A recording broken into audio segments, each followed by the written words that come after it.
பாஸ்டரும் என் நண்பருமான pastor Antony அவர்களுக்காக கர்த்தரை துதிக்கிறேன். ஊழியர்களை குறித்த தரிசனத்தையும் ஊழியத்தை குறித்த பாரத்தையும் ஆண்டவர் அவர்களுக்கு அருமையான ஒரு பாடலாக கொடுத்திருப்பதை நான் பார்த்தேன், கேட்டேன்.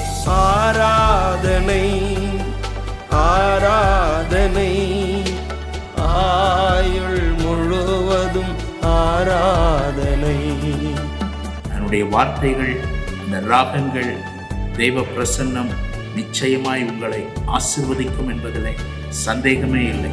தொடர்ந்து ஓடிடுவே துணையாளர் முன் செல்கிறீ. பாடல்களை கேளுங்கள், மற்றவர்களுக்கும் பகிர்ந்து கொள்ளுங்கள்.